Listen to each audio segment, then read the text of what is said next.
bazalwane egameni elihle lenkosi Jesu Kristu. Now bazalwane, we are on our fourth lesson.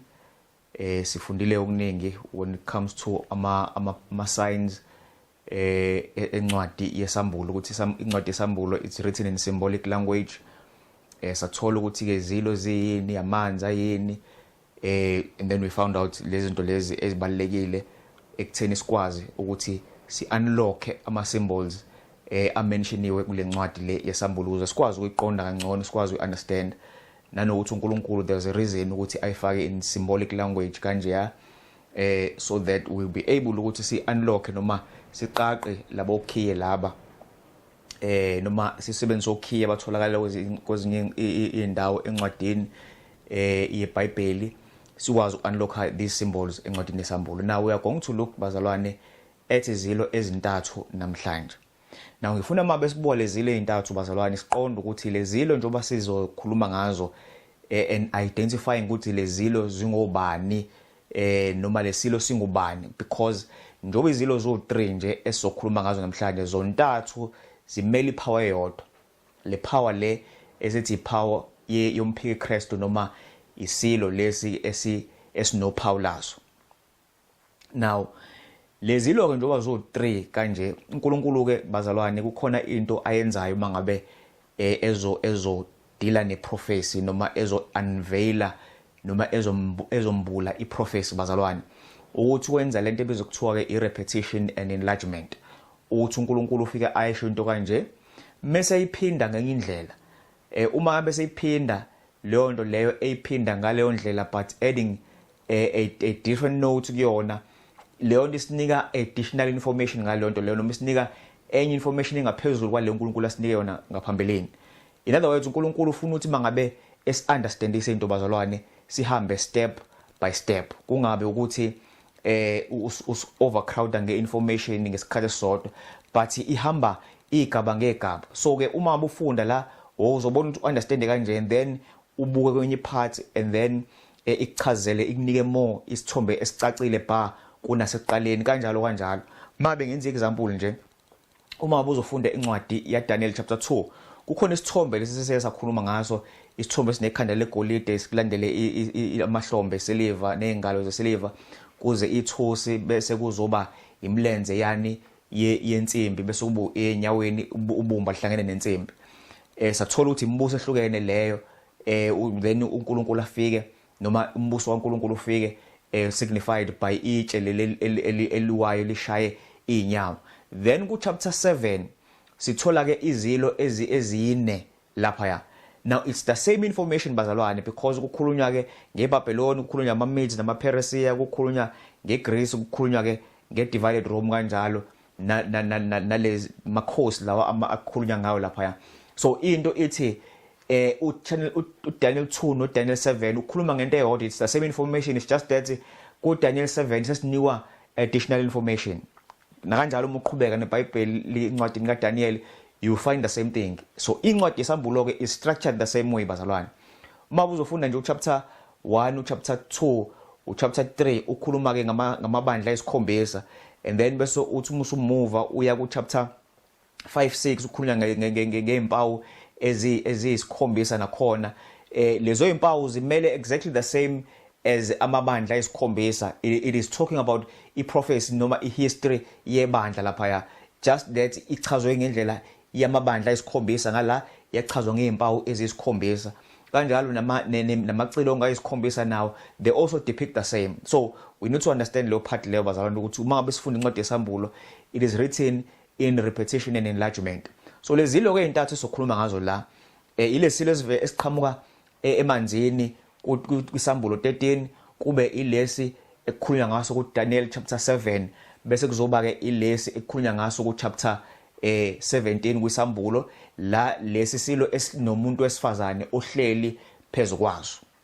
So lezilo zontathu zimele umbuso wodwa bazalwane, iBabylon leli ekukhulunywa ngalo la. It is the Babylonian kingdom bazalwane, umbuso lesikhulume ngawo ukuthi it was a counterfeit kingdom from eyaxebuka embusweni kabani kaNkulunkulu, even from ezolweni le usathane asezama ukuyiset up la emhlabeni namademon akhe. Now Uma besibuka bazalwane la uDaniel 7 verse 26 kuya 27 uthi ke kepha abahluleli bayakuhlala basuse ukubusa kwayo kudliwe kuchithwe kuze kube sekupheleni umbuso nokubusa nobukhulu bemibuso phansi kwalo lonke izulu kuyakunikwa isizwe sabangcwele bophezulu konke umbuso wakhe ungumbuso ongunaphakade yonke imibuso iyakumkhonza imlalele bazalwane lana sikhuluma ke ngesilo lesi ngokuchithwa kaso kubani ku Daniel chapter 7 ukuthi eventually this power ebuka invincible kangaka ibonakala engathi angeke izihlulo ilutho esi-exist isikhathi sidangaka ibusa ngendluzula emhlabeni kubonakala engathi ngeke iziphinde lo mbuso kaSathane uoverthrow but uNkulunkulu is telling us ukuthi isikhathi siyeza la uyochithwa khona lo mbuso lo ngesambulo 19 verse 19 kuya 20 singabona isilo namakhosi omhlaba nezimpi zawo zibuthene ukulwa naye owayehlezi ehashini nempi yakhe isilo sasesibanjwa nomprofeti wamanga owenza izibonakaliso phambi kwaso abadukisa ngazo abamukela uPaul wesilo nabakhuleka kumfanekiso waso labo bobabili baphonswa besezwa echibini lomlilo elivutha isibabuli so lesilo leso or this kingdom bazalwane kukhulunywa ngefinal destruction yawo la so these two verses uDaniel nesambulo likhuluma ilanguage eyodwa ukuthi kuyeza isikhathi la uNkulunkulu ezochitha ngaso lo mbuso lo ohlukumeza abantwana bakhe lo melana nombuso wakho sekhayizulweni now njoba ngisho bazalwane ukuthi it might seem impossible ukuthi lento ingenzeka ngoba sisazobona le power bazalwane idlondlobala la emhlabeni and iya ngokuqina and iya ngokubusa okuyindluzula esimangaliso but ngifisa ukuthi bazalwane ngalamazwi uqonda ukuthi uma sesifikile leso sikhathi if mabe uzobambelela uNkulunkulu uzoza ubuhlungu njoba ungeke uzokwazi ukuthenga ukwazi ukudayisa eventually kuzophuma i-death decree ezothi ababulawe bonke abangenalo uPaul esilo ngaleso sikhathi azi ukuthi uNkulunkulu uthembisile ukuthi lesi silo leso uza kusichitha na kanjani umbuso kaSathane uzochithwa and uphonswe esibabuleni somlilo now uDaniel 2 verse 44 kuya 45 uthi einsukwini zalawo amakhosi uNkulunkulu wasezulwini uyakumisa umbuso ongasoze wachithwa nobukhosi bawo obungeke bushiyelwe abanye abantu kepha uyawuchoboza uqede yonke lembuso wona uqobo ume phakade njengalokho wabona itshe ukuthi laqheshula entabeni kungezandla nokuthi lachoboza insimbi nethusi nebumba nesiliva negolide noNkulunkulu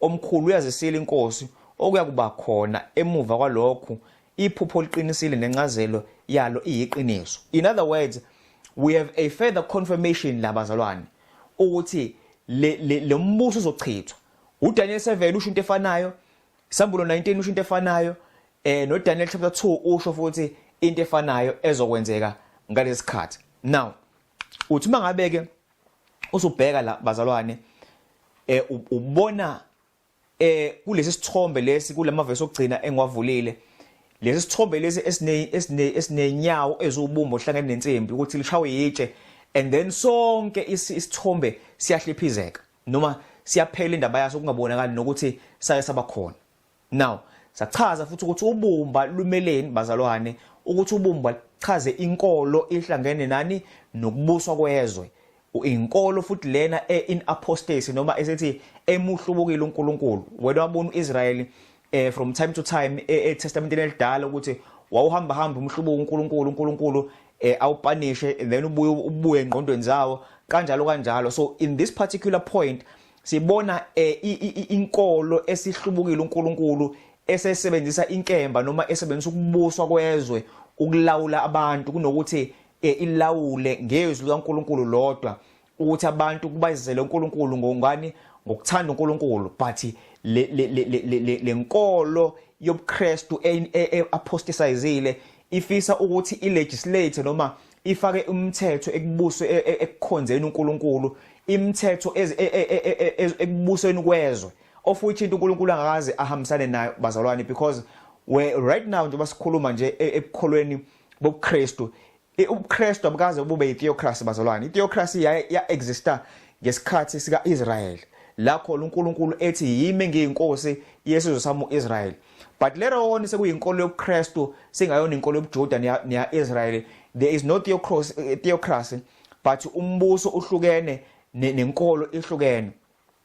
Yes amakholo angabusa but inkolo akufuneke ingene igamanxe ishayele ukubusa kwezwe umthetho ngalo ndlela leyo. So siyathola ukuthi lana le mixture leyo bumba nensimbi iyo leyo uNkulunkulu amelene nayo ekuyiyona ezobusa until uJesu azabuye la khona itshe lizophahlaza yona lezi inyawo lezi zobumba nensimbi bese sithombe sonke siyenze njani siyahlephuka. Now ngifuna ke sibheke bazalwane ukuthi ngabe isiphi lesilo ekukhulunywa ngaso la. Lesi esirepresentwa izilo ezintathu ekukhulunywa ukuthi sizochithwa egcineni, ekukhulunywa ukuthi behind the scenes uSathane osebenza through sona lesi lo mbuso lo sobuse in different phases of history kanjalo ngendlela ehlukene.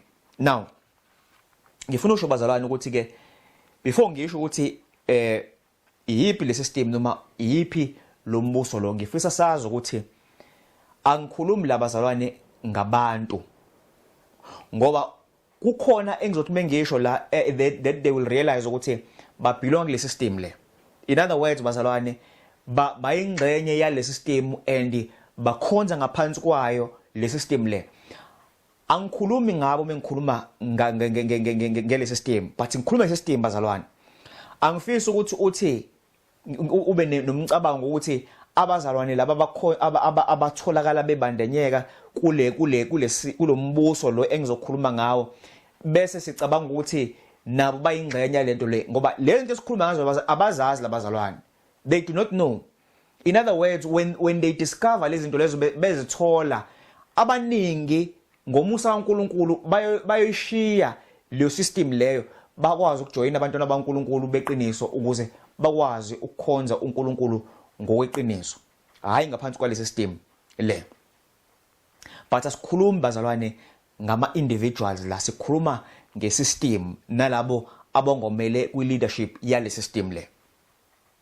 So a very important point bazalwane, uza ngabe khona umuntu ozothi ngibiza abazalwane abathize ngeinto ezithize bazalwane. Let us be clear there on that point. Now ngikhuluma ke bazalwane ngebandla lamaRoma, the Roman Catholic Church noma ibandla lamakatholika bazalwane. Now ngifuna uunderstand uma mama ngisho kanje ukuthi ibandla lamakatholika alifani nawo wonke amabandla osoke wahlangabezana nawo ngaphambilini. Leli bandla leli bazalwane, it has been in existence for more than iminyaka eyinkulungwane. Number 1. Number 2, leli bandla leli libuse amakhosi ase-Europe kulesi sikhathi lesi engikhuluma ngaso more than iminyaka eyinkulungwane. Leli bandla linezwe lalo endaweni yaseRome noma in the city of Rome, indlanzana nje lomhlaba ebizwa kuthiwa iVatican City. iVatican City laba ebusa khona ngokuphelele their own government. uPope noma iBishop laleli bandla liyinkosi yalomhlaba lo okuthiwa iVatican City olapha eRome. So you find ukuthi ke inkolo kodwa manje enobusazwe phakathi. But kumabandla sotholayo akhona around the world, whether ukhuluma ngamaLuthela, amaMethodist, amaPresbyterians, kanjalo wonke lamabandla wabonayo, alikho ibandla ozwayo ukuthi leli bandla linendawo yalo ethi yona a specific elawulwa ngenkolo yakhona, and then we find this church bazalwane. So it's not just ibandla lamaRoma. Kufanele uunderstand le part bazalwane, akusilona ibandla nje kuphela but liwumbuso ngesikhathi esodwa, ngoba uPope wakhona uyi-emperor njengoba ebusa eVatican, akayena ibishop kuphela nje but uyibishop aphinda abe umbusi womhlaba lo asuke unikiwe lapha. Yet manje njengoba kubonakala ngazuthi ubusa leya ndawana leya, but ngesikhathi sama dark ages njengoba kule minyaka le eyinkulungwane kade ubusa ngalesa sikhathi lesiya, leli bandla belibusa amakhosi wonke, amakhosi ase-Europe bekhothama kuleli bandla leli noma kuPope noma kuyibishop leli laseRome. Wonke amakhosi ase-Europe and in Western Europe they were subscribing kule nkosi le ekuthiwa ke noma eyibishop esithi upope manje. Yes, upope igama lethi pope but unamagama amaningi ahlukene in history. Khona Pope Vigilius, khona Pope Pius, khona Pope Gregory, njengoba kukhona uPope Francis namhlanje, kade kukhona uPope Benedict before him, no Pope John Paul before uPope Benedict. So this is how it is. The title is the same, but ukuhluka abantu ngoba uyafa lokhu ungena omunye, but isihloko sokuphatha kwabo is the same. Kushiyana ngokuthi ke uyafa omunye athathe kanjalo njengobukhosi kusuke kwenzewa mangabe indodana izobusa lade kubusa khona ubaba wayo. So into ekanjalo bazalwane. Now ngifuna singene ke kwi evidence now ukuthi njoba ngishilo ukuthi yileli bandla leli, ngifuna singene ku history bese singena kwimibhalo yabo ukuze si understand ukuthi sikhuluma ngepower yodwa labazalwane, sikhuluma ngombuso wodwa la. Kungabe ukuthi ngishilo nje kwabasemoyeni but kumele ngiyibheke into engishoyo ngento eshiwo iBhayibheli, ngihlanganise nehistory kanye nenkulumo evela kulona leli bandla to confirm into esishoyo ukuze singabi abantu abakhuluma emoyeni but sikhulume ngento bazalwane esinjani esinobufakazi bayo. Now ngifuna sibuke lana ke ukuthi umlando womhlaba umi kanjani bazalwane. Njoba ngabe ubona lesithombe sa Daniel chapter 2 sithi kwabusa iBhabheloni iqala. If mangabuye ku history bazalwane uzoya ku history, you can go ku Wikipedia uyekephi, iBhabheloni yawubusa umhlaba yawubusa wonke. Well, not all 100% umhlaba but most of the known world ngalesa sikhathi lesa was ruled by umbuso wamaBhabhelonians. And umbuso wamaBhabhelonians into yawenza yawukhuphula waba a great nation was i-leadership kaNebuchadnezzar, nakhona futhi evunywe uNkulunkulu ukuthi kube uyena ozokwenza lokho. But ultimately bazalwane, that was not part of iBabylon was not part of umbuso kabani kaNkulunkulu. We've discussed it ukuthi ke iBabylon liqalaphi, ungalibona wena ndlondlobala la, but it has a long history eqala ngesikhathi sikaNimrod. Now emva kwawo kweBabylon kwezwe laseBabylon kwalandela amaMede namaPersia noma ama-Medes nama-Persians babusa ndawonye, izizwe ezimbili ezazibuswa ndawonye. Eventually ke ama-Persians kwayiwona abangaphezulu kwama-Medes, agcine kuyiwona adlondlobalayo kakhulu. But you can study this history kwalandela ama-Mede nama-Persia bazalwane. This is what history says. You can google it kuma-encyclopedia, you'll find this information. And emva kwawo kwangena ke umbuso wama-Greeks noma ama-Macedonians, la khona kubusa khona inkosi ekuthiwa Alexander the Great, inkosi emangalisayo, inkosi eyakwazi ukunqoba umhlaba wonke isaseminyakeni e30 wafaka esamncane because inhliziyo yakhe yayilele ekulokhuzeni ekunqobeni. So once esenqobe yonke imibuso singaseke imibuso azoyinqoba, wangena ophuzweni oludakayo kakhulu esengasazi ukuthi uzokwenzani, and then eventually utshwala bambulala. But ke wanza umbuso owawupowerful omkhulu, umbuso wama-Greeks, and then washona ke engenamntwana. So ke umbuso wakhe ke wahlukaniswa into 4 divisions. General bakhe laba bahlukana bawuthatha umbuso bawuhlukanisa kanje into 4 divisions. Lama divisions ke alwa abuya ahlangana kubuye kuliwe kanjalo amanye ahlangana agcine sewu2 akhona, the kingdom of the north and the kingdom of the south.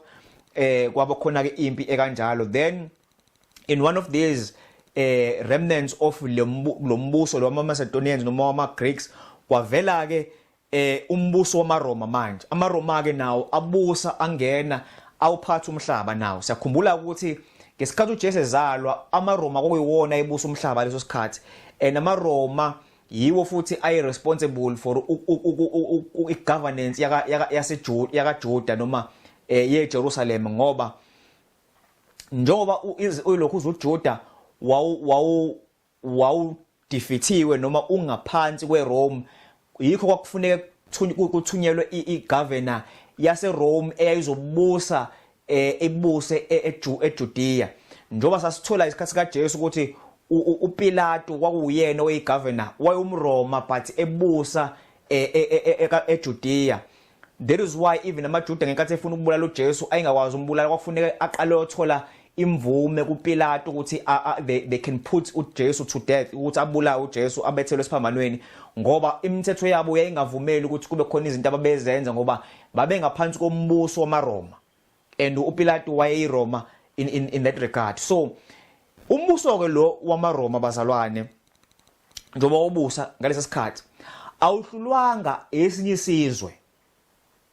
Asikho isizwe safika sahlula amaRoma, but amaRoma bazalwane disintegrate, ahlukana ngaphakathi. In other words, there were skirmishes within umbuso lo. Umbuso wamaRoma ahlukana into 10 divisions. The Western Roman Empire yahlukana yaba igaba ezu10. Njoba sibona mangabe sifunda ngesilo lesi esilapha kuyilokhuzana ku chapter 7 kuDaniel ukuthi lesilo sinezimpondo ezu10. Sathola ukuthi impondo ezu10 izimele amakhosi as well, or kings that rise up kulombuso lo. Njoba sibona ukuthi umbuso wamaRoma wahlukana into 10 divisions, and then kwavela uphondo oluncane lolukhuluma into ezinkulu ngokuchaza kuDaniel 7. Lolu phondo oluncane limele umphiki Kristu noma limele leli bandla lesikhulume ngalo elasiphula izizwe ezintathu ladlondlobala kanjalo. Now ihistory engikhuluma ngayo bazalwane, so angikhulumi ngento eseceleni, but ngikhuluma umlando ukuthi iBabylon, amaMedes namaPersia, iGreece kwenza iRome yangahlulwa umuntu, but yahlukana phakathi nendawo. And then kwavuka ke iRoman Catholic system ekuyiyona eyabusa. That is why ibandla laseRome bazalwane, ibandla leli lamakatholika kuthiwa iRoman Catholic Church, because livela embusweni wamaRoma. So that is why even isithobe sikaDaniel ku chapter 2 sinensimbi nobumba okuchaza ukuthi inkolo ehlangene nobuRoma bokubusa kobuRoma, the Roman rulership or the Roman Empire. There are elements that are there ahlanganisa lezi zinto zombili. That is why ibandla lamakatholika kuthiwa ke it is the Roman Catholic Church bazalwane, because Rome was once the one that ruled, was the modern Babylon yangalesa sikhathi ngesikhathi sika Jesu nesikhathi soPaul. Now siyathola ukuthi bazalwane iRome nje ubibusa ibusile yahluka kwaba ama divisions awu10, wangena ke ilokhuzana umbuso lo wenkolo. Kanjalo ke there was a history elandelayo lapho enye esongena kuyona neAmerica iyangena futhi la kancane ngoba nayo ine part edlalayo kule great drama eyenzekayo la uSathane khona esebenzisa amazwe ukufeza inhloso zakhe. Now uma abesibuka lapha ama divisions lawa eWestern Europe, siyabalelwa izizwe lezi ezu10. Kukhona ama-Anglo-Saxons, ama-Franks, ama-Suevi, i-Visigoth, Burgundians, Alemani, ama-Lombards, ama-Ostrogoths, ama-Heruli nama-Vandals. Now amagama amadala ayisetshenziswa ngalesikhathi ku-Western Europe ngalesikhathi. So uma ukhuluma ama-Anglo-Saxons ukhuluma ngeNgilande noma i-England. Uma ukhuluma ama-Franks ukhuluma ngeFrance, izwe laseFrance. Ama-Suevi iPortugal, and then ama-Visigoth iSpain leso, and then ama-Burgundians izwe laseSwitzerland, and then ama-Alemani, ama-Germany noma iGerman, and then bese kuthi ama-Lombards iItaly, bese kuza ama-Ostrogoths, ama-Heruli nama-Vandals. Now lawo utrina ke ilawo asuphula ngoba mabufunda uchapter 7 kuDaniel uyachaza ukuthi ngekhathi leliphondo lincane linyuka la siphula impondo ezintathu. So lembuso leyo 3 yagubazelwa ukupopa ngalesa sikhathi esebenzisana neemperor Justinian to defeat these Vandals, because yibo ababephikisa kakhulu inkolo le yobuRoma, and then they were uprooted, baqedwa indaba yabo, and then they were engulfed by the other nations. History ke inokuningi ekushoyo ngalezo sikhathi lezi zokwenzeka lezo zisigameko, but lana sikhuluma ngehistory ngokulandelana kwayo bazalwane. So iRoman Catholic Church ingena khaxa kwi-world affairs noma kwi-history bazalwane in terms of ukubuswa komhlaba. Now akumini osho njalo bazalwane, it's history that says that, umlando osho njalo ukuthi izinto zenzeka ngaleyo ndlela leyo, and you can search these things and you can know. So if mangabe ibandla leli libusa amakhosi omhlaba, njoba ubona nje ukuthi sithe mesikhuluma ngebazalwane, sithe mesikhuluma ngowesifazane, sathi owesifazane uyibandla. noma wesifazane urepresenta ibandla noma a religious system. Siyathola lana ukuthi ku chapter 17 wesambulo sinowesifazane ohleli phezulu kwesilo esinamakhanda awu7 nezimpondo ezu10. Lesilo lesi njengoba lo wesifazane ehleli phezulu kwaso it signifies ukuthi lo wesifazane uyasibusa lesi silo. Ngoma buhleli phezulu kwehashi bazalwane uhamba ngalo olulawulayo noma imbongolo uma ngabe ufuna iye ngala iya la ufuna iye wena ofuna iye khona leso silwane leso. So lo wesifazane nobe ehleli phezulu kwesilo it means amakhosi omhlaba nembuso omhlaba uyayibusa, so that le mbuso le it is identified as being a Roman Catholic in nature, even though amazwe abizwa ngamagama ahlukene. But ngenxa yokuthi they do exactly lento eshiwoyo, uNkulunkulu uyibona yonke kuyiBabylon, it's just one Babylonian system ehlangene kuyinkolo ihlangene nokubuswa kwezwe noma bechazwa lwesifazane. But asibhekeni impawu bazalwane a little bit further now, sibuke nani ne history ekanjalo.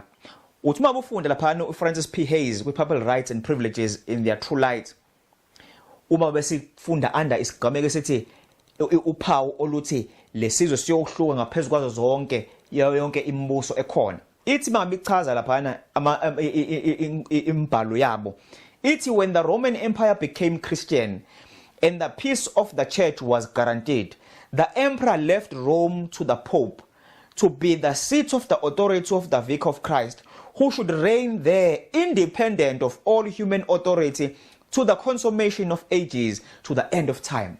Nayo indaba bazalwane.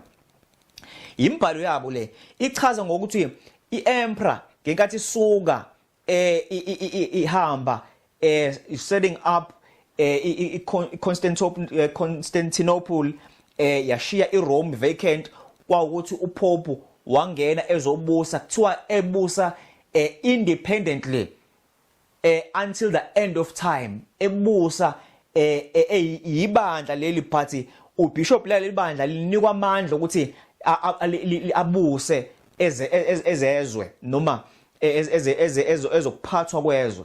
Lento le esikhulume ngayo ye church and state noma okuhlangana kwenkolo nokubusa kwezwe lapha esithomeni sika Daniel ezinyaweni, imbhalo yabo confirming into eshiwo iBhayibheli and confirming history as well. It is not me bazalwane, iBhayibheli isho njalo nabo they confirming embhalweni yabo njoba ubona ukuthi quotation ivela ezincwadini ezibhalwe ebona bazalwane. It is not me, akumini oshoyo but yebo abazikhulumelayo. And then bese kuthi historian lana Alexander Flick, The Rise of the Medieval Church, uthi ke the removal of the capital of the empire from Rome to Constantinople in 330 left the Western Church practically free from imperial power to develop its own form of organization. The Bishop of Rome, in the seat of the Caesars, was now the greatest man in the West and was soon forced to become the political as well as spiritual head. Nayo indaba bazalwane, le historian ichaza lento kade ichazwa ngaphezulu ukuthi now that ulokhuzana emperor isukile yayofoma icapital Istanbul namhlanje endaweni ekuthiwa Turkey, but at that time kwakuyi Constantinople ngalesikhathi lesiya. So it left ibishop lase Rome lase Katholika ukuthi liforme iorganization yakhe nokubusa kwakhe, lithi mangabe libusa ezenkolo liphinde libuse futhi nokuphathwa kwezwe at the same time. So he had complete power in the western part yase Europe. History sho njalo bazalwane, it confirms into eshiwo iBhayibheli uNkulunkulu into ayisho ingakenzeki, because that time uNkulunkulu enika lo mbono iBabylon yayibusa ayingakabusi zonke lezi lekhuzane lezizwe lezi noma lama nations, and uNkulunkulu uyishaya history bazalwane perfectly wazo yofika egcineni njoba sikulezi inyawo ehlangene nelokhuzana ubumbu lihlangene nensimbi. This is where we are thina as siphile kulesikhathi siphila kusona. Now bese ithi lapana, and meekly quick James P. Conroy, Reverend, American Catholic Quarterly Review, umbhalo yakhona emakatholika nakhona ithi, and meekly stepping to the throne of Caesar, the Vicar of Christ took up the scepter to which the emperor and kings of Europe were to bow in reverence through so many ages. Niyeza bazalwane, kulabazana abaphikayo uma babe kuthiwa ibandla lamakatholika alibusanga masithi labusa ngokusho kwehistory nangembhalo basho kunye okuhlukile bazalwane, but ihistory sho njalo, but moreover akusiyona kuphela ihistory okhulumayo, but yibo uqobo lwabo abashoyo embhalweni yabo njengoba bekuchaza lana, because this is a Catholic source bazalwane.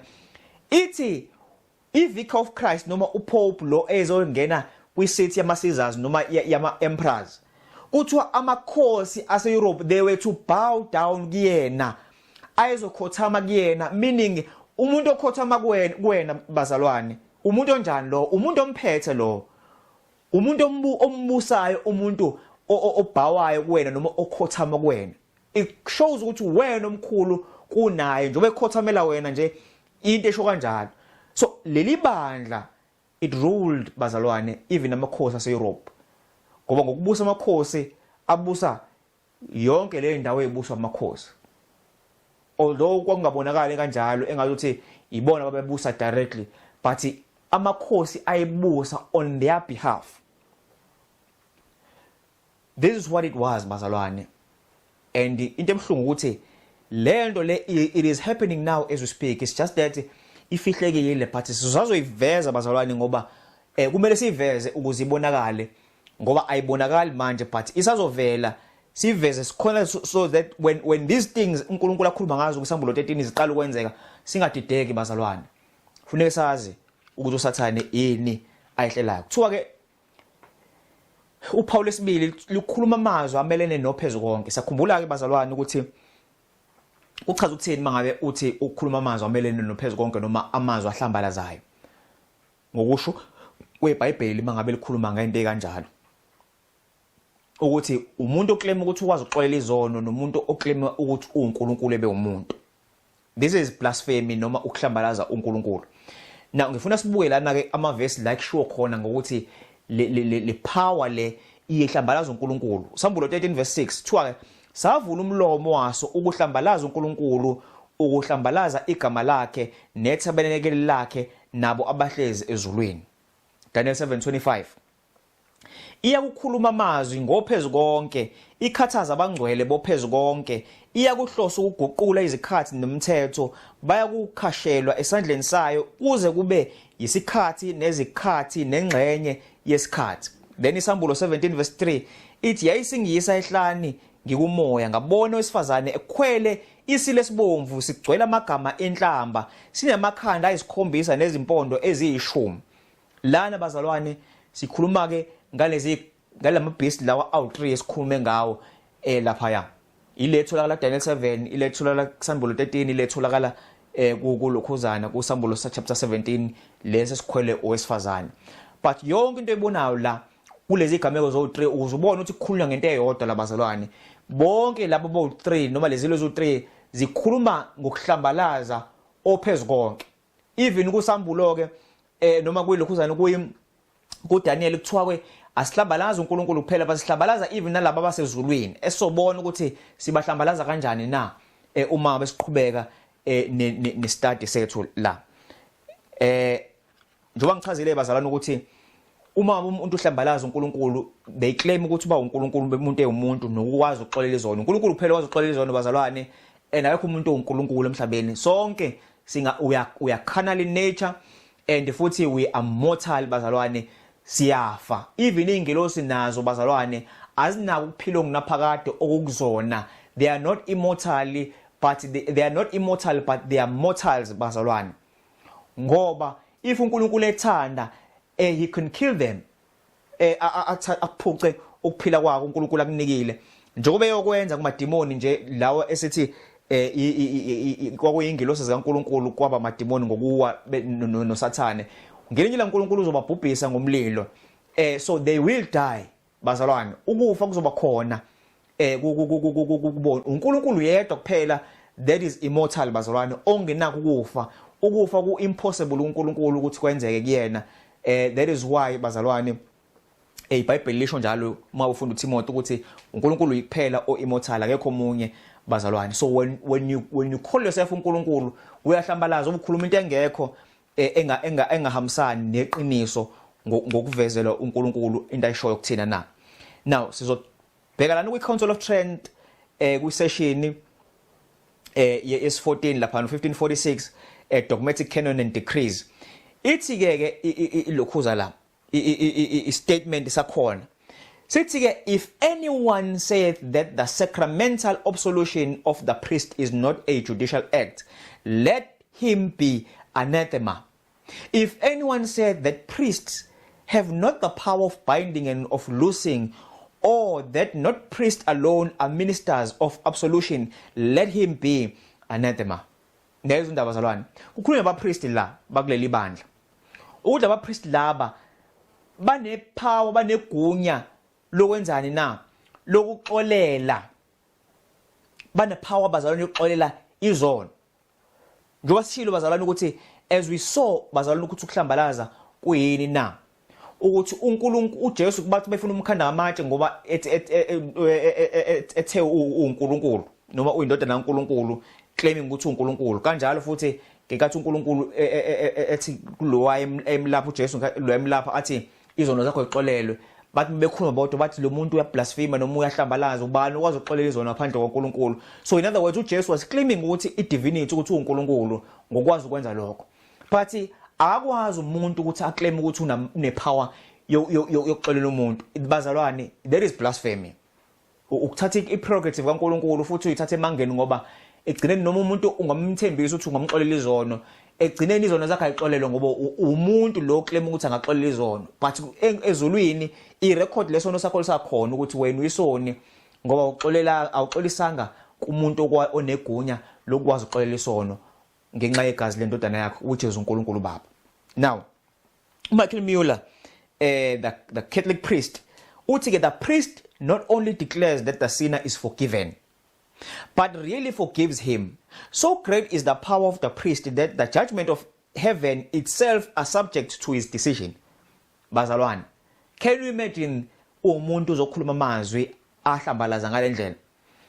Niyezwa bazalwane imbhalo yale bandla etheni bathi bona umpriest hayi ukuthi uyasho nje wenza ideclaration ukuthi umuntu uxoleliwe but kuthiwa uxolelwe ngempela. And kuthiwa even izulu nalo kufanele lithobele isinqumo esithathwe umpriest ngokuxolela kwalo muntu lo esuke simxolela. Can you imagine bazalwane uclaim ukuthi even izulu lonke uNkulunkulu wonke kufuneka lalele wena umuntu? That is blasphemy bazalwane of the highest kind. Imagine that bazalwane umuntu and to say something like that. Imagine ngosuku lokwahlulelo umile phambi kwesihlo sobukhosi uNkulunkulu esekuvezela lamazwi kade wakhuluma ukuthi wena uthe and this is what you declared yourself to be ukuthi uzobe usukwazi yini ukukhuluma le mfishi phambi kaNkulunkulu usuphambi kwesihlo sobukhosi. Bazalwane, this system bazalwane is a dangerous system and it dangerous kakhulu kulabo abasuke bephakathi kuyona ngoba abazi ukuthi kwenzekani la and bakholwa genuinely ngoba bethi bayithandela uNkulunkulu bazi ukuthi ibandla abazalwa kulona ibandla lasemndenini wabo not knowing ukuthi leli bandla line history embi and linama claims eliwenzayo alwisana noNkulunkulu nokulunga. Lawe sifunda ngawo la imbhalo evela kubona akukhulumi mina bazalwane mina ngichaza nginifundela ama quotations avela khona ongawathola ngisho noma ikephi uma wabheka kuma encyclopedia nakephi nakhona kulama sources akhulunywa la eqhamuka khona lenkulumo. And then Lucius Ferres Prompta Bibliotheca Canonica Juridica Moralis Theologica volume 6 uthi the Pope is so great dignity and so exalted that he is not a mere man but as it were God and vicar of God. Hence the Pope is crowned with a triple crown as King of heaven and of earth and of the lower regions. The Pope is as it were God on earth, sole sovereign of the faithful Christ, chief of kings, having plenitude of power, to whom has been entrusted the omnipotent God direction not only of the earthly but also of the heavenly kingdom. Nayo izindaba bazalwane. Imbhalo yabo ithi uPope akasiyena umuntu nje. iBishop la njengoba ubona uPope Francis nje recently manje njengoba ngirecorda la this is ulokhuzana uMarch namhlanje u28 recently nje kule insukwana uPope usanokuphuma esibhedlela kade enento ethize uPope Francis.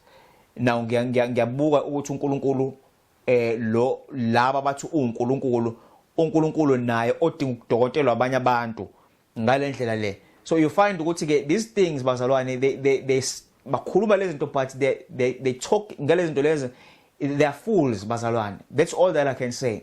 Foolishness ukuthi umuntu ufa udinga odokotela abala emhlabeni but uclaiming ukuthi uNkulunkulu at the same time. This is what into abayisho la. But that is why aqoka triple tiara noma triple crown. Ngoba nje uba ama crown e3 kulesi sigqoko sika Pope mangabe esuke officialize lapha, ingoba uyinkosi yasezulwini yasemhlabeni nengaphansi komhlaba. That is why ama crown e3 ngokusho kwabo kwembhalo yabo la kuthiwa babamba indawo kaNkulunkulu la emhlabeni. Bazalwane, can you imagine lento esho la ukuthi how terrible it is? Bayisho kanjalo, and this is what they are saying bazalwane. Blasphemy bazalwane, bahlambalaza uNkulunkulu njengokusho eBhayibheli bazalwane. iBhayibheli lishaya ngeceleni, uNkulunkulu usho ngqo into abayenzayo and nangempela they are saying it and abana mahloni bazalwane ukuyisho. Then uSaint Alphonsus the Legory, dignity and duties of the priest, uthi ke Pope Innocent III in ekhuluma uthi, indeed it is not too much to say that in view of the sublimity of their offices the priests are so many gods. So it's not just uPope kuphela noma iBishop labo eluNkulunkulu, but kuthiwa nabapriest bawoNkulunkulu abancane abangaphansi kwaloNkulunkulu omkhulu okuyena uPope lapha.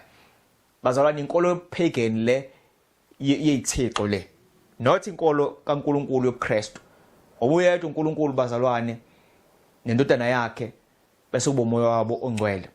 This is what we are taught bazalwane. This thing le iyukuhlambalaza. Then uPius the 10th uthi the Pope is not only the representative of Jesus Christ, but he is Jesus Christ himself hidden under the veil of flesh. Kuthiwa uBishop lase Rome uPope lo kuthiwa akasiyena nje omele uJesu, but uJesu uqobo lwakhe ezifihle ngenyama. So uJesu uNkulunkulu bazalwane, ufunda uJohn 1:1 kuya verse 3 uthi ke in the beginning was the word, eqaleni kwakhona ulizwi we noNkulunkulu, ulizwe uNkulunkulu, ulizwe uJesu bazalwane, and he is God uJesu. So if mabe bethi uPope is Jesus Christ himself, they are essentially saying bazalwane uPope uNkulunkulu. Ngiphinda into eyodwa bazalwane, but ngifuna ingene lento ukuthi yinto abayishoyo abayisho kanye, ngoba if bekuthiwa bekuyi-quotation eyodwa besothi mhlambe there was a mistake somewhere, but it's another thing uyiphinda over and over again ekhathini ehlukene and egamekweni ehlukene kukhulunywa into eyodwa. uNkulunkulu bazalwane was being fair thina so that singakhohliseki, sazi ukuthi masithola information singadukiseki. Then uSaint Alphonsus ku page 31 uthi ke the sacerdotal or priestly dignity also surpasses the dignity of the angels. Nezo ndawo bazalwane uthi le priestly office le idlula ngisho naneyingelosi. How can you say something like that? Yabona na nje uDaniel 7 uchaza ukuthi ahlambalaza uNkulunkulu letho, but uhlambalaza nalabo abasezulwini as well, and ezulwini kuhlala ingelosi zaNkulunkulu.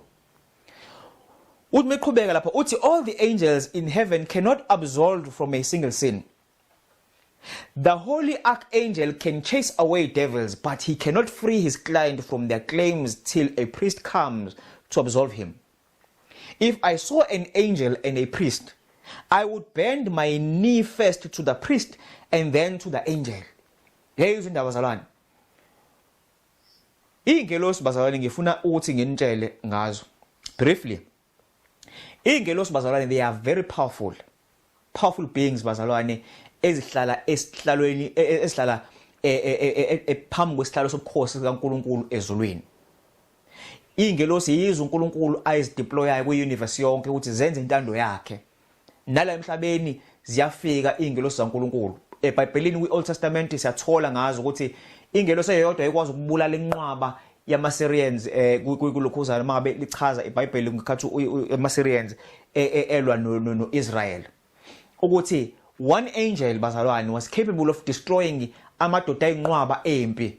That's how powerful ingelosi so akuzona idalwa nje but idalwa powerful esingakwazi nanokuyibona mase kuthiwa ziyavela la ngenxa ukuthi zimboze zimbethe ukukhanya okumangalisayo ukukhanya zithathe kubaba ekhaya ezulwini. And aziyona futhi inyama as well, they are spirit beings. Ziyini na ziwumoya ingelosi bazalwane at the same time. They are able to do izinto thina esingakwazi ukuzenza la emhlabeni.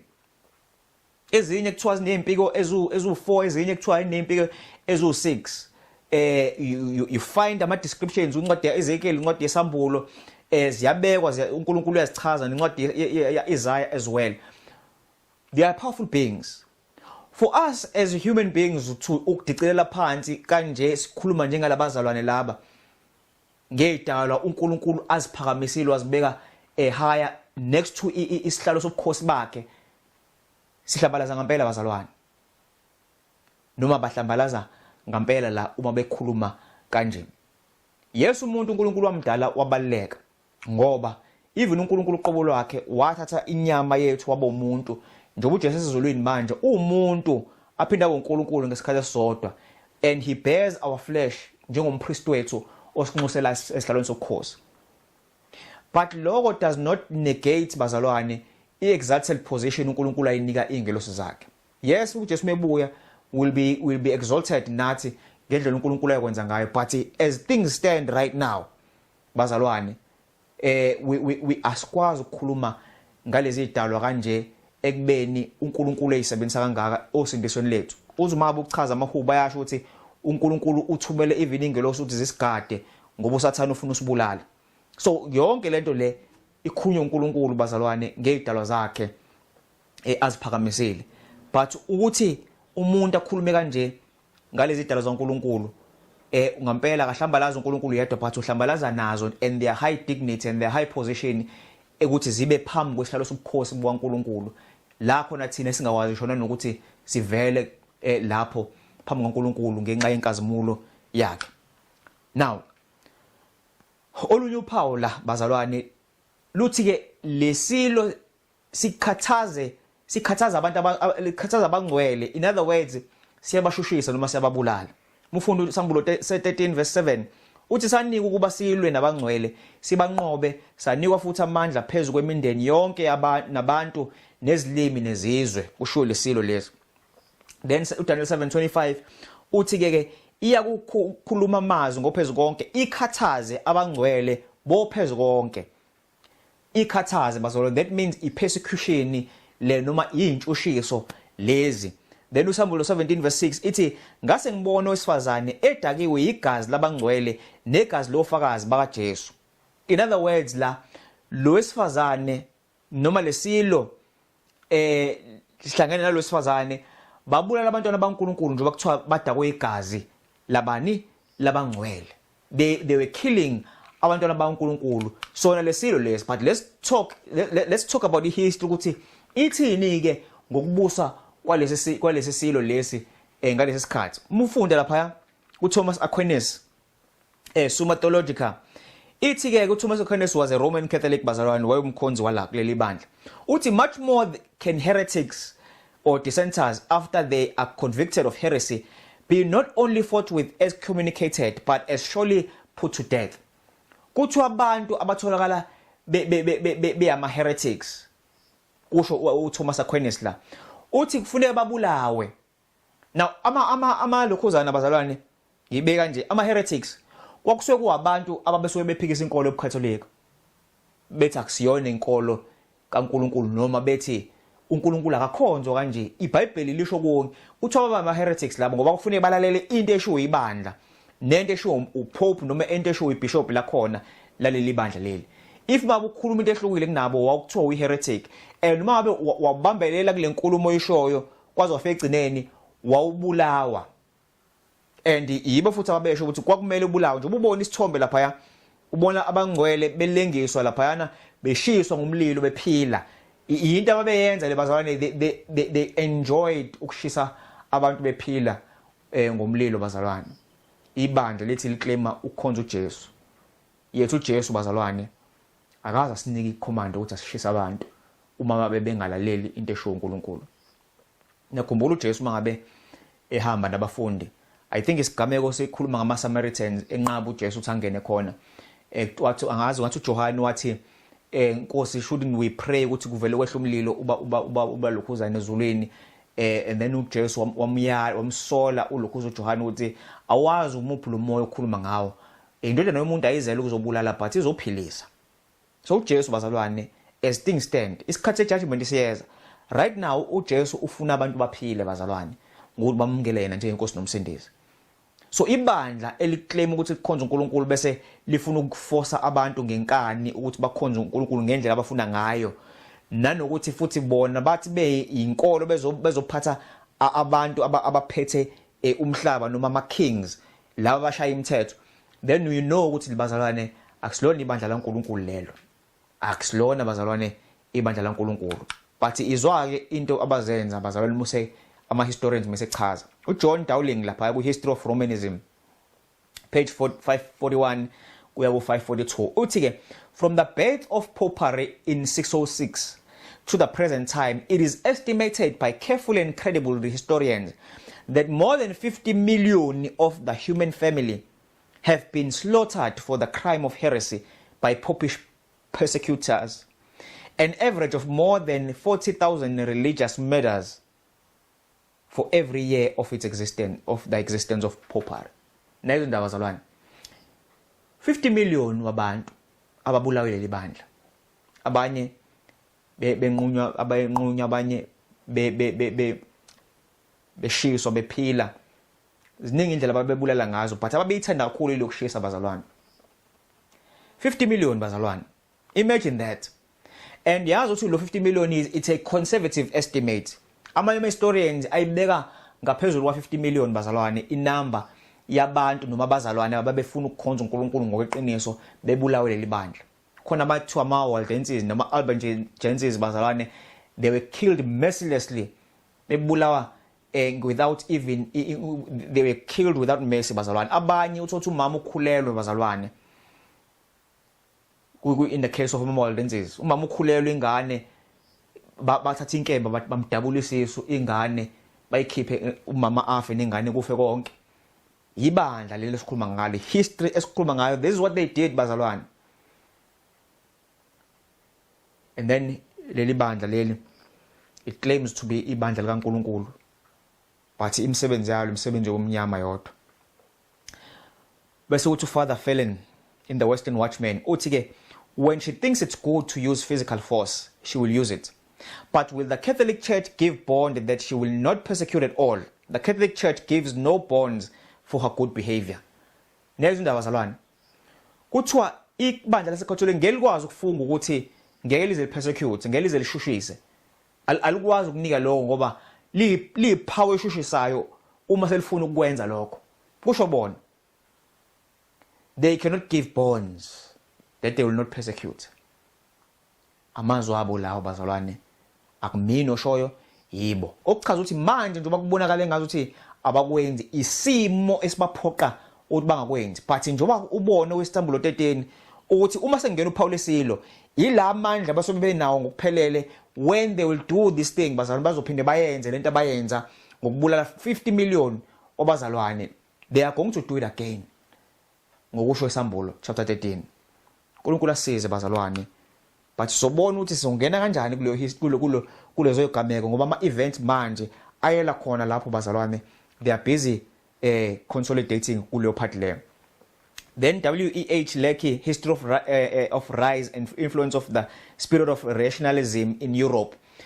Iti quotation lana, that the Church of Rome has shed more innocent blood than any other institution that has ever existed among mankind will be questioned by no Protestants who has a competent knowledge of history. The memorials indeed of many of her persecutions are now so scanty that it is impossible to form a complete conception of the multitude of our victims, and it is quite certain that no power of imagination can adequately realize their sufferings. Nayizo indaba bazalwane. Kuthiwa leli bandla lichithe igazi elingenacala ngaphezulu kwawo wonke ama institutions akhona. Okuchaza ukuthi ngisho uma ungahlanganisa izimpi noma ungaya kuimpethize uye kuimpethize bazalwane, ayikho impi oyohlangabezana nayo elwilwi noma umbuso sokwabulala abantu oyofika kule number yaleli bandla leli eliclaim ukuthi likhonza uNkulunkulu ophilayo, but linegazi ezandleni zabo. Njoba ithi verse lapha ukuthi kuSambulo chapter 17 lithi owesifazane udakwe yigazi labangcwele. Imagine that bazalwane, that blood elachitheka ngalendlela. Then Greater Guinness, the approaching end of the age, page 212, it has been calculated that the popes of Rome have directly or indirectly slain 50 million of men and women who refused to be parties to Romish idolatries, who held to the Bible and the word of God. These 50 million people, they were Christians who wanted to serve uNkulunkulu ngeqiniso. Kuthiwa ke they would refuse ukulalela ama-idolatries noma ithixo noma ubuhedeni babo, befuna ukulalela izwi laNkulunkulu ukuthi 50 million bazalwane la.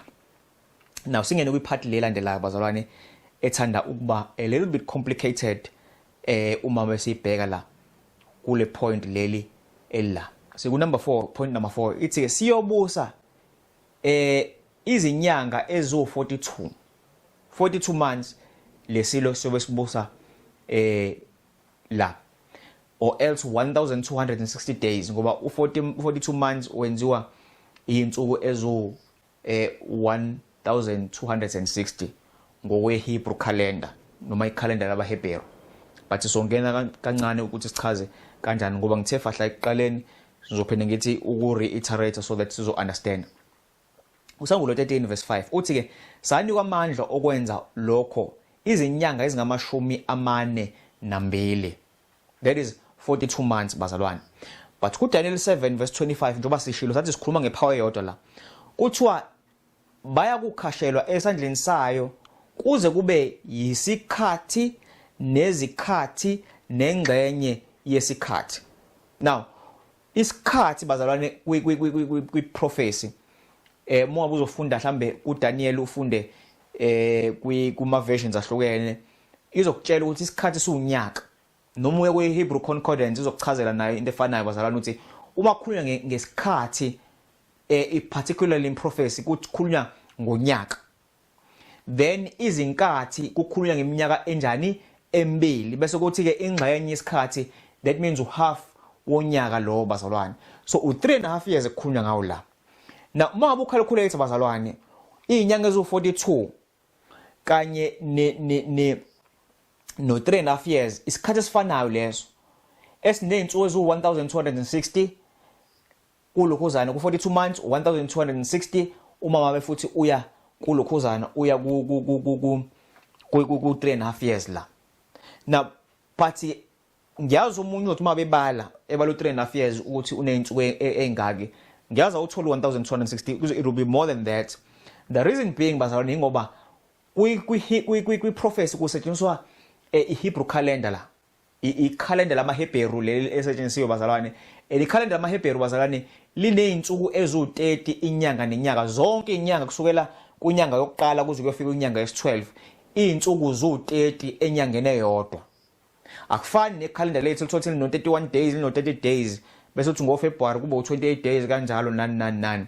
But la iHebrew calendar ino 30 days bazalwane throughout the year kuma lokhuzana. So lo 30 lo uzothamza ngo12 uzowenza u360. So in other words u360 ophindwe kathathu plus no half ka360 ozokwenzela u1260. Nezinyanga njengoba zo42 izinyanga ezinezinyanga ezineyinsuku ezu30 per month, so u30 by 42 ozokunika ke lo 3.5 years lo esikhuluma ngawo la bazalwane. I hope ngichaza kahle iyazwakala, but naku la screen mhlambe kuvela ukuze ukwazi uyiunderstand le part engishoyo. Now uma mabe ubheka isikhathi njengoba siwu 360 kunyaka wodwa lo, not 365, ngoba iHebrew calendar it minus is 5 days, so 360. So that means u3.5 years or 360 abangaki about 3 bese kuba uhalf ka 360, which is 180, which makes 1260 days bazalwane, insuku ezu1260 lapho. Na ngifuna siqondeke bazalwane ukuthi njengoba sichazile ukuthi kwisprofetho njengoba safunda iNumero chapter 14 ukuthi kwisprofetho bazalwane usuku lusokulunyaka. So in other words, mabe kukhulunywa ke ngeinsuku lezi ezenziwa ilesi sikhathi so 3.5 years nalo 42 months, lo 1260 days uchazwe ukuthi u1260 years ngokweprofesi. So in other words, lesilo kufanele kube ukuthi sibuse u42 months ngokwesprofetho noma ngokwesprofetho u3.5 years, of which 1260 days lo, of which 1260 years, 1000 iminyaka e1260. So that means ibandla lamakatholika kufanele kube ukuthi libuse leso sikhathi esingako ukuze siconfirm ukuthi kuyikona yini njengokusho, and then sathola ingozi ngoba uma bufundisa ambulo kukhona ingozi yasithola lesilo lesi okuchaza ukuthi ukubusa kwayo kwathi ukunqamuka kancane kwaphinde kwaqhubeka futhi ngokusho kweBhayibheli. Now lo 42 multiply ngo30 bazalwane uthola 1260 kanjalo. So we see that the picture and siyacacisa bazalwane, at least the basics, at least ukuthi nikwazi ukuthi niqhubeke no-calculate izinto nesikhathi lesi. Now ngisifuna sibheke ukuthi lo 1260 uqala nini bese uphela nini, ngoba uma abazalwane sazi ukuthi uqala nini and then sathola futhi ukuthi uphela nini, then it will be a guarantee ngempela ukuthi konke lokushiwo uNkulunkulu kube iqiniso, not just ukuthi lesilo sihlambalaza uNkulunkulu sazenza ngokuphezulu konke, saclaim ukuthi sixolele izono, sahlambalaza abasezulwini, saphinde futhi lesilo sashushisa abangcwele, sababulala, sahluka kunazo zonke izilo ngokuthi sikwazi ukuphatha isizwe, siphathe inkolo futhi. But sila siyathola futhi ukuthi siphinde uNkulunkulu usinika ukuthi sizobusa isikhathi singakanani. That's how accurate God is bazalwane, and we need to calculate these things in order to find out. Kuthiwa laphana ke bazalwane ukuqala kokubusa kwebishop laseRome ukubusa amakhosi kwaqala ngo538 kahle officially, although it started a little bit before, but ngo538 ila khona yonke into yaqala yahlangana, and then uPope wakwazi ukubusa in an absolute way ngalesa sikhathi lesiya. Now ama sources awu4 sowasebenzisa laphana kuthiwa ke laphana the Arian anti-Catholic kingdom, the Ostrogoths, who had controlled Italy, was conquered and soon thereafter disappeared. This was the last of the three kingdoms that had stood in the papacy's path to political power. So lezizwe ezu3 ekhulunywa ngazo uDaniel 7 ezasumbulo ezintathu yilezi ekuthiwa zazimelene ngokusho kwehistorian la, ezazimelene nepapacy ukuthi ibuse ngokuphelele, because yibo ababe resista bengafuni ukuthi balalele lento eshiwo uPope noma amakhosi alawo mazwe lawo ayengafuni, ama Vandals, ama Ostrogoths lawa esikhulume ngawo. Then point number 2 lapha ithi ke Roman Catholicism was made the official religion of the state. In 533 AD, Justinian had decreed the Pope to be the universal bishop of the world and the corrector of heretics. In 538, this decree was made effective. This commenced a new era in history. It marked the commencement of the Middle Ages. So he was declared the universal ruler, bazalwane, noma the universal bishop or the corrector of heretics, so to speak. La kone persecution yaqala yagaina traction bazalwane, which is 538. La khona bishop lathola amandla ngoba Justinian naye noma ayi emperor, but way ngaphansi kwepope ngoba wayilalela yonke into esho uLukhuzana ibishop laseRome. So in essentially all power was under these popes. Then in 538 AD, the papacy itself underwent a great change. Until this year, the bishops of Rome were counted as saints, but from 538 onwards, they were considered as rulers of states. This was because they were now political rulers. Charles Beaumont and Gabriel Manod, Medieval Europe, page 120. Now, i-papers bazalwane noma i-Catholic noma bishop bakhona, now they were recognized as the rulers of the political rulers as well. 538 was the official timeline yokuqala. So we have a starting point bazalwane unyaka ka 538 lo esikhuluma ngawo. Then the last point lapha, so in 538 AD, the persecution of non-Catholics commenced. Justinian decreed that all must join the Catholic Church or leave the empire and have their goods confiscated. This resulted in the flight and subsequent massacre of hundreds of thousands who endeavored to escape. Laba babaleka, Justinian wenza decree ngo-538 ukuthi laba bangawona amakatholika abawushiye umbuso wakhe noma abashiye umbuso wakhe, and then impahla zabo zithathwa and abanye bethi bayabaleka kuthiwa bebulawa as well. This is what happened bazalwane. 538 is the starting point. So if mesibala ke bazalwane sisuka ku-538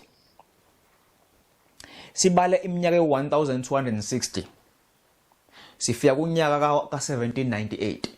Sizobheka ukuthi kwenzekani ngo-1798, but let us read le quotation yokugcina ku-Alfred Baudrillard, The Catholic Church, the Renaissance and Protestantism, page 184. The year 538 AD commenced the awful era of papal persecution that produced many millions of martyrs, and which today is an embarrassment to so many Catholic Catholics. In other words, 538 yiwo owaziwa njengoqala kwe-persecution enzima eyathola ukuthi kubulawa millions yama-martyrs noma laba abangcwele baNkulunkulu ababulawa ileli bandla leli. Kuthiwa ke it's an embarrassment, into eyenza ukuthi babe ashamed noma babe ne-shame mangabe bebuka le history. But I am going to tell you ukuthi i-shame bazalwane yabo is not really a shame yangempela. They are proud of what they did. Iyabathokozisa into abayenza, and yikho bafuna ukuyiphinda futhi bayenza again. Yikho futhi iBhayibheli lithi bazophinda bayenze kwisambulo 13 njengoba uchaza. This is what they stand for, and this is what they're going to do. Now, from 538 to 1798, 1260 years long. Kwenzekani ngonyaka ka 1798 bazalwane? Now, uthi ke uJoseph Rickaby, The Modern Papacy, Lectures on the History of Religion, page 1. Uthi ke Berthier entered Rome on the 10th of February 1798 and proclaimed a republic. Half of Europe thought Napoleon's veto would be obeyed, and that with the Pope, the papacy was dead. Napoleon Bonaparte kwakuyi emperor yase France noma uyinkosi yase France noma umbuso wase France. Napoleon wathumela ugeneral wakhe kuthiwa Berthier ukuthi ayobopha uPope Pius ahamba umfaka ejele, and then bese Rome declare as a republic, no longer i-papacy kube yona noma ama-bishop ukuthi abusa amakhosi ase-Europe. So in other words, i-Roman Catholic Church yathola ingozi ngonyaka ka-1798, so that now bangabe besakwazi wenze nani ukubusa, but uthothi babe inkolo nje kuphela, but no longer be able ukuthi bakwazi ukubusa. But iBhayibheli kusambulo lithi le ngozi yahamba kanjani yalapheka, and sizothola ukuthi njengoba sikhuluma nje le ngozi le isesimeni sokulapheka, ngoba ukulapheka kwayo kwaqala ngonyaka 1929, but sizongena ukuthi ke kwenzeke kanjani. But lana as history tells us, ngo-1798 yathola ingozi. So u-538 uya ku-1798, 1260 years bazalwane, uNkulunkulu uyamangalisa. I don't know if you are listening, you can appreciate bazalwane lento engisho kunina, ukuthi uNkulunkulu angakhuluma ngehistory ingakenzeki with such accuracy emangalisa kanje bazalwane. It shows ukuthi uNkulunkulu esimkhonzayo ihistory bazalwane nomhlaba usesandleni sakhe. Yes, he allows izinto zenzeke ngalendlela ezenzeka ngayo, but uNkulunkulu ultimately bazalwane, he knows why things must happen the way they are. But uthi egcineni ngizoyichitha yonke imibuso, na wonke imibuso ngizoyichitha yonke, nalo ibusayo ongabonakala ophezulu obusa wonke lamakhosi along the history lesithi usathane namademoni akhe, they will pay the price for ukuvukela umbuso kaNkulunkulu. But manje kubonakala ngathi kuzoba njalo. But ezwesiba bazalwane, ngokusho kweBhayibheli uNkulunkulu if esekusho konke kwenzeka njengobesho, that means lo ungakenzeki uNkulunkulu athi kuzokwenzeka ngempela ngendlela asho ngayo. Na i-timeline bazalwane lapha 538 u-add 1260, then you have 1798 bazalwane. This is how the papacy ruled kule minyaka le nangempela kwenzeka ngendlela. Kuthiwa ke yathola inxeba bazalwane, Samuel 13 verse 3. Kuthiwa ke lapha kepha ingozi yaso yokufa yalashwa umhlaba wonke walandela isilo umangala. Now le ngozi ke iqala nini ukulapheka bazalwane, because usikwi stages okulapheka kwayo, but yaqala ngo1929 uba ngeke ngamention.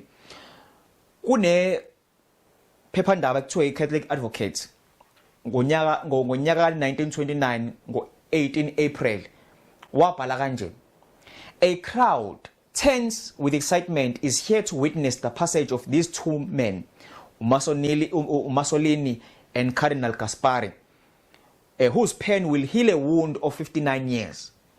The healing of the wound bazalwane. Imagine they are saying this la, and isambulo sisho njalo ukuthi the wound noma inxeba lizolapheka. Then St. Francis Chronicles ngo February 12 1929 now uthi in affixing their autographs ama signature to the memorable document healing the wound which festered since the 1700s, extreme cordiality was displayed on both sides. Now kwenzekani ngo1929 yini le ayisayinwa labazalwane, yini le yayiphakathi kwaMussolini noGaspari ngalesi sikhathi?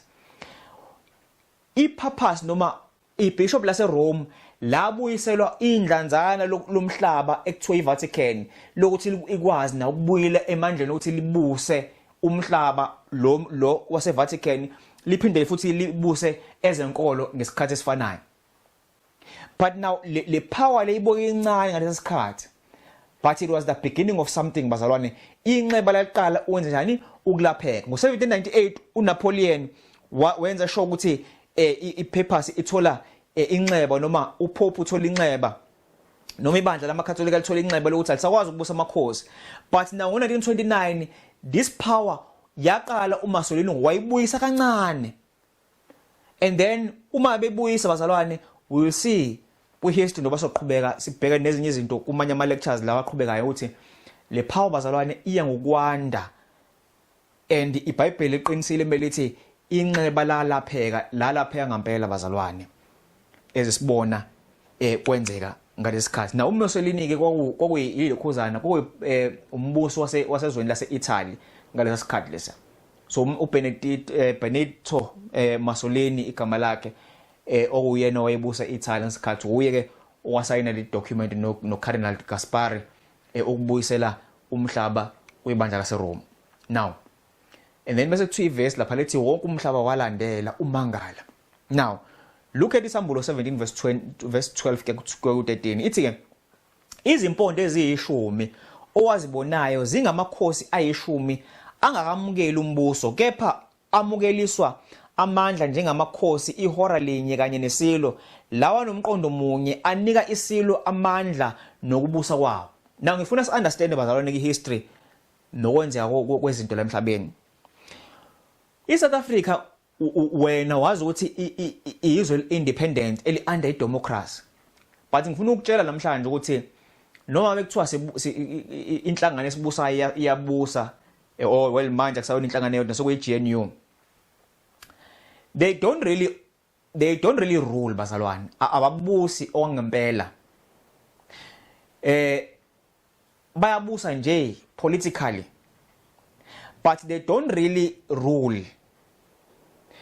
Thina sibuswa eEurope bazalwane. iEurope ekuyiyona ebusa lelizwe laseSouth Africa na wonke amazwe la eAfrica namazwe aseSouth America as well, ne-Australia nani.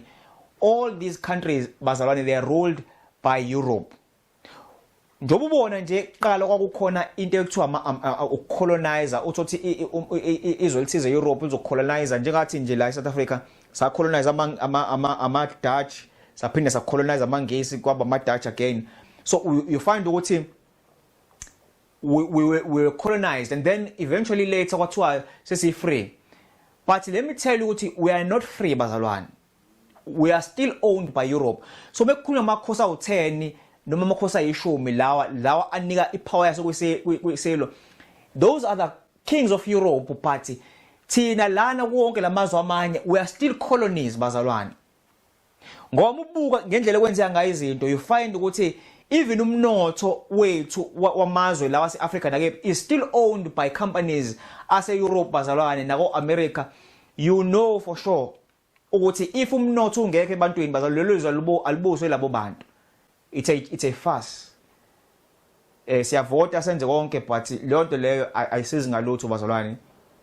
Ngokusho kweBhayibheli, ngokusho kwemlando, nangokwenzeka kwezinto, nangomnotho ukuthi ophi, sikanjalo bazalwane. Yabona njengoba ngizokwenza example nje, nginenzele example bazalwane. Ibank leli ekuthiwa i-South African Reserve Bank, leli eliprint imali, eliprint imali, eliona igolide, ama-reserves egolide alelizwe leli, ali-own uhulumeni. Liholwa ama-shareholders, i-majority yawo abantu bale Europe.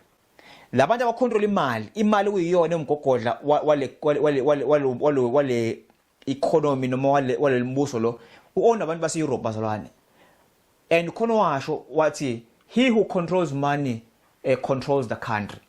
Uma ucontrol imali ucontrol i-country ngoba everything happens through money. But ke abanye bazokutshela okunye, but mina ngitshela ukuthi iBhayibheli bazalwane lisho kanje and alishaya eceleni. Njoba sibonile ukuthi ihistory uNkulunkulu uyisho njengoba injalo, namanje still the same bazalwane. We are ruled by Europe under the papers bazalwane. But lokho sizokucacisa kahle esikhathi siqhubeka. Now ithi express la divine intervention, EU leaders will turn to the Pope over plans to revive struggling bloc. In other words, European Union is struggling, but baya ku Pope ngoba befuna usizo kuyena. So you find ukuthi now they're having confidence kwilokhuzana kule ndoda le once again. So ku Francis manje that is doing this, and you find laphana kwilokhuzana with the Holy See.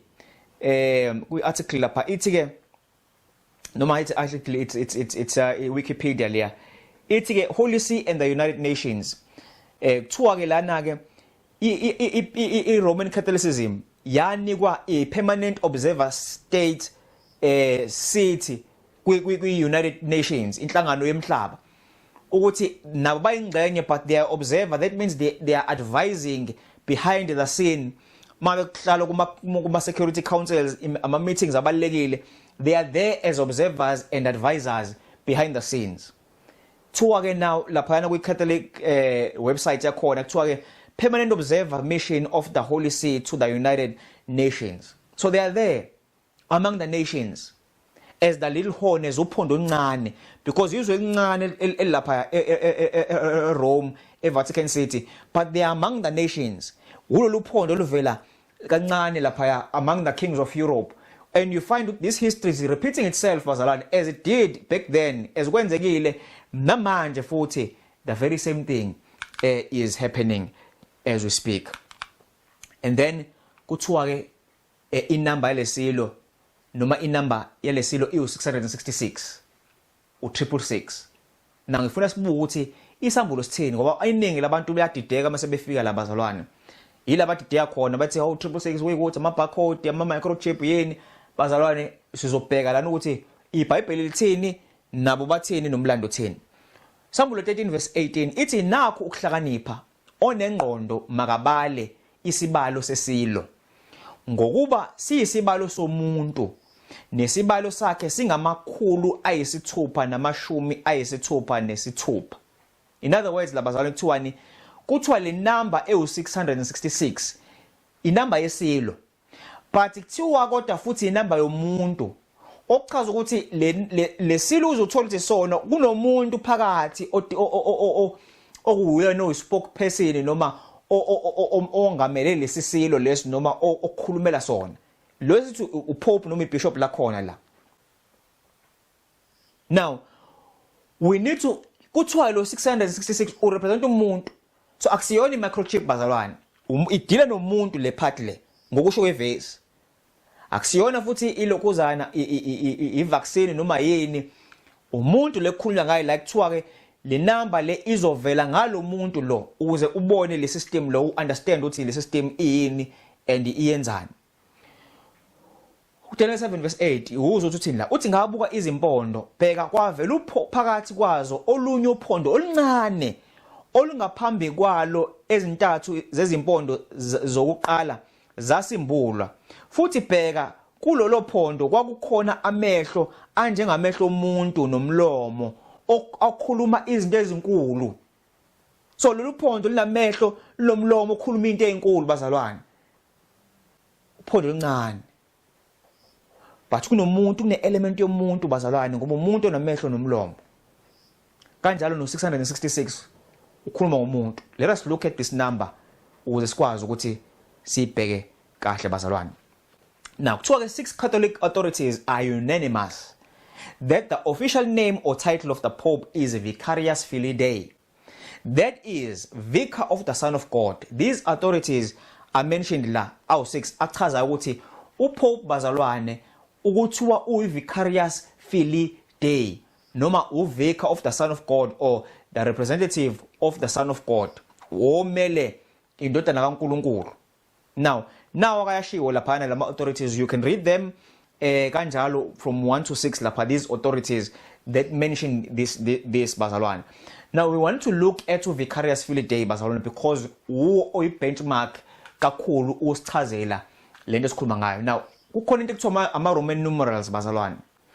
Kudala ama-Roma ayesebenzisa ama-letters noma iy'nhlamvu zemisho ukuthi bakwazi ukusho isikhathi. Njengoba ubona amanye amawashi mangabe uzowabona edongweni kweminye imizwa uthothi kuno V, kuno X, kuno I, kube no I ababili, kube no I abathathu. For example, mangabe ukhuluma ngo1 u-I owodwa, u2 I ababili, u3 I abathathu, kanjalo u4 u-I no V, bese kuthi u5 uV, kanjalo bese kuthi u6 uV no I, u7 uV no I aba-2, kanjalo.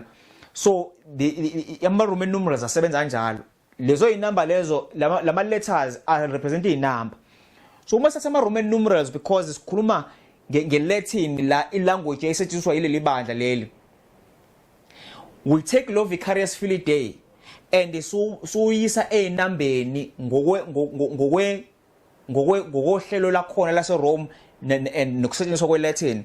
Uthola ukuthi uV u5, u-I u1 njengoba ngeke ngachaza, uC u100, u-A u0 no-R u0 no-I u1, u-U u5 now ngoba u-U no-V urepresent inamba eyodwa bazalwane, and then u-S u-O. Uma bu-eda wonke lezo zinamba uthola u112 ngaphansi lapha nje ububona nje. Then uFilii, u-F u0, u-I u1, u-L u50, u-I u1, kanjalo no-I futhi lo munye u1. Then you add them uthola u53 ngaphansi. Then uDei, uD u500, u-E u0, u-I u1 again. And then you add them uthola u501. Mu-eda u112 no53 no501 uthola bazalwane u666.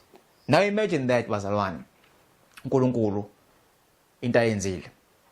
Umuntu lekukhulunywa ngaye la obizwa kuthiwa uyi representative kaindodana kaNkulunkulu, uVicarius Filii Dei. Nangempela mabuthatha inamba za igama lakhe lelabizwa ngaleli title uyisa einambeni zabo uthola u666 bazalwane. Yimbhalo yabo esho njalo. Akuyena ke leli lithi Vicarius Filii Dei kuphela bazalwane. Kunelinye lapha mabufu lapha kuthiwa uJohn Wycliffe is regarded as the morning star of the Protestant Reformation.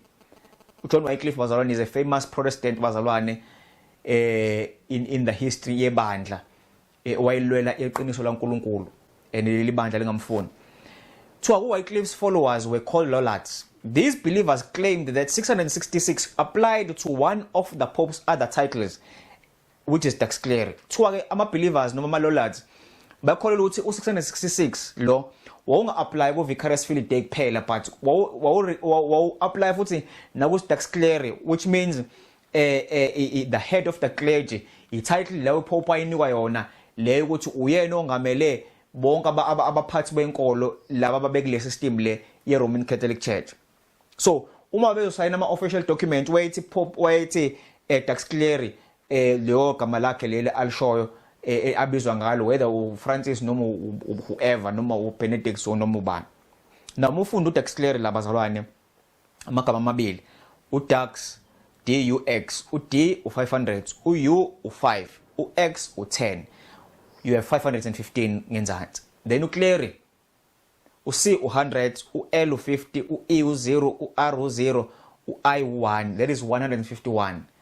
So when you add 515 and 151, you find u666 bazalwane. This could not be a coincidence. Akukona ukuqondana kwezinto lokhu bazalwane. Akukona bazalwane. If bekuyinto eyodwa ethinta leli bandla ne bishop lakhona, bese ngasho ukuthi hayi it's just a coincidence. But akukwazi ukuthi into eziningi kangaka bazalwane zihlangane zithi khaxa. Truly we talking about the same power. Now into ebhlungu bazalwane kunabazalwane ababelonga kule system le. And I want to appeal kumzalwane okule system le who might be watching this, or noma umzalwane ongakho kule system but othothi isystem akuyona inema elements ahambisana nale system. Uthi uNkulunkulu bazalwane phumani le system, ngoba le system iyiBhabheloni and imelane noNkulunkulu ngalendlela emangalisayo, and uNkulunkulu uthi uzoyichitha ayifaka emlilweni bazalwane ayiqede ngayo, and uzoqeda yona ne leadership yakho yakhona yonke, and including nalabo abangozongafuni ukuthatha iqiniso laNkulunkulu. That is the unfortunate truth. But ngifuna wazi ukuthi uNkulunkulu ngendlela emuhle ngayo, lithi iBhayibheli uma ufunda incwadi yezenzo, uNkulunkulu wazithalalisa izikhathi zokungazi. In other words, uma ukule system and ubungazi, uNkulunkulu awunacala kuNkulunkulu ngoba ubeke isystem and you did not know, bungazi lutho. But uma uswazi, it's a different story. uNkulunkulu is calling us bazalwane ukuthi sithembe kuyena ngenxa ukuthi uyasithanda yena, ufuna sisindiswe, and uthando lwakho luprove ngento eyodwa nje bazalwane emangalisayo ayenza uNkulunkulu. Uthi John 3:16, ngoba uNkulunkulu walithanda izwe kangaka waze wanikela ngendodana yakhe ezelwe yodwa ukuba yilona lo kholwa yiyo angabhubhi kodwa abe nokuphila okunaphakade. Nayizo ndaba bazalwane, uNkulunkulu wenza icebo losindiso ngoba efisa ukuthi sisindiswe. Wenge uNkulunkulu enze sacrifice enzima kangaka bazalwane, ariske ukuhlukana nendodana yakhe engunaphakade ngenxa yokusindisa thina nje bazalwane. If ubengasithandi uNkulunkulu bengayenze leyo risk bazalwane. He loved us so much. And namanje nje uNkulunkulu esitshela uthi lesi system ngizoyibhubhisa but ngifuna ukuthi uphume kuyona ngingakadili nayo ukuze ungabhubhi nayo. uNkulunkulu esincenga bazalwane ukuthi asiphume. Yes kuzoba nzima bazalwane ngoba manje bese kufika isikhathi sokuthi singakwazi ukuthenga nokwazi ukudayisa, la khona kufuneka siphile ngezinto esizitshalayo engadini zethu, sesidependa uNkulunkulu kuphela without depending on ama systems alomhlabeni, kube kunzima. But uNkulunkulu obekezela kuzofika egcineni uyakuphiwa umqhele omangalisayo. Kanjalo uNkulunkulu esicela bazalwane uba sithembeke simthande njengoba sithanda naye. Wasithanda wasipha indodana yakhe, nathi simthande simhloniphe bazalwane, siphume kwisystem elwa noNkulunkulu emthuka kangaka, and yamthuka bazalwane. Lokho mina nginike okuncane ngoba is presentation there are many more. Kunabantu abenza ama presentations afana nalawa, they have more evidence bazalwane. Mina ngihlephule lokho nalokho ngoba ngifuna ukuhlanganisa i-study ukuze singabi side kakhulu. But if you need this research bazalwane, ungahamba uyozenzela, you will find this. Le system imelene noNkulunkulu, and amabandla onke esikhonza kuwona amanye alandela yona le system. Ngoba mabufunda isambulo chapter 17 lo esifazane ohleli phezulu kwesilo, kuthiwa unegama abhalwe lona, kuthiwa mystery Babylon, kuthiwa umama oyifebe. In other words, umama lo esifazane nje obehleli phezulu kwesilo nje okuchaza nje ube umama unezingane obani izingane zakhe izingane zalo mama amanye amabandla enza lento ayenzayo naye amabandla alandela inqubo yalo mama amabandla fundisa izinto ezifundiswa ulo mama lo. So if mangabe you are in a system bazalwane yokukholwa eneyimfundiso ezifana naleli bandla leli nawe usendaweni wrong ufuna ukuphume kulelo bandla lelo ngoba awulandeli ibandla awulandeli umfundisi awulandeli umuntu but ulandela uNkulunkulu. If uthanda uNkulunkulu uyophuma ngoba awulandeli umuntu wena but ulandela uNkulunkulu. But woe unto you if uthando lwakho lusebandleni ngaphezulu kwaNkulunkulu. uNkulunkulu ufuna abantu abazomkhonza ngokweqiniso bazalwane njengoba ichaza kuJohn chapter 4 ekhuluma nowesifazane uJesu. Athi uNkulunkulu ufuna labo abomkhonza uNkulunkulu ngokweqiniso ngomoya nangeqiniso, in spirit and in truth. uNkulunkulu ufuna abantu abanjalo bazalwane. Not abantu abazokhonza uNkulunkulu ngama systems akhiwa abantu. But abazokhonza uNkulunkulu ngale ndlela uNkulunkulu asho ngayo ngeqiniso. uNkulunkulu bazalwane benani angcine ezinetshisa lesi sifundo. Ngiyazi ukuthi sehlaka kabuhlungu abanye but azi ukuthi uNkulunkulu akahlosile ukuzwisa ubuhlungu. Nama ngiyona inhloso yami leyo. But inhloso ukuthi siqwashe bazalwane kubesikhathi sibi enesikhathi siyaphela. We siphila isikhathi sokugcina ngempela. We live in the last days. uNkulunkulu asisize bazalwane. Amen.